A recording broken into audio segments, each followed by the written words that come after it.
Hi, my name is Tisha, and this is my 15112 term project, a Morse code teaching tool that I call a modern Morse code machine. I'll start off by talking about my help and about, and then I'll go on to the other modes. So for help and about, it has a little bit about Morse code in this program, and also talks about the game instructions that I'll go more into later. Next up, I have a dictionary, which is similar to what I'll be using later on. It gives a letter and then the corresponding Morse code, and also does the same for numbers. This can be really useful, not only for referencing for letters, but also observing patterns. For example, this is most clear in the numbers, where you can see that the dots kind of move along this diagonal pattern as you go through. In this translate to Morse, you can enter a piece of text. So I can say, "Hi, nice to meet you." Hit enter, and it'll give me that text. It gives me slashes between each word and spaces between each letter. I'll go ahead and clear this and move on. I also have a single player mode, and within that I have, for my game, and within that I have a letter mode and a time mode. The time mode, it counts down from 30, and each time you get a letter right, so I'll look over here, G is dash dash dot, enter, my score increases by 1. This times how long it takes for your score to reach 30.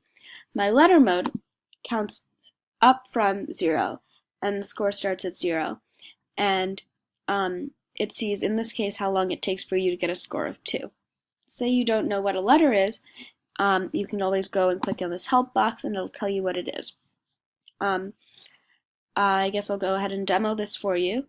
So I'll go click on letter mode. My time resets. Dash dot dash dash, and C is dash dash dot dot, enter. So now I got a score of 2, game over, my score was 7. I have the option to enter my name, so I can say TP video demo, press OK. Now what this does is it takes my number and it saves it, and I can go to my highest scores and see that was my highest score. It was my best letter score so far.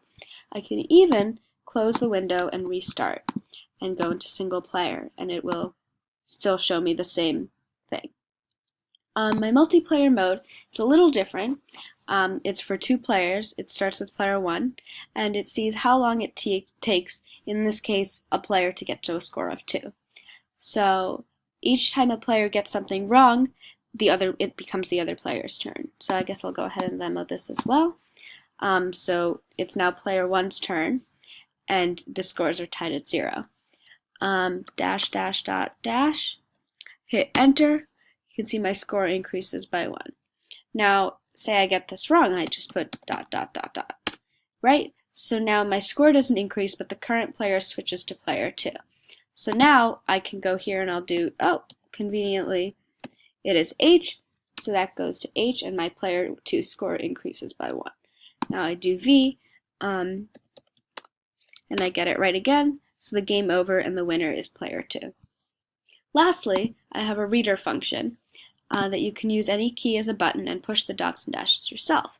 So I can do dash dot dot dash, press enter, and it transcribes that. I press C to clear. It does this by taking the average of every press and then creating a threshold from that and comparing each press to that threshold. So that's my 15112 term project. I hope you like it. Bye.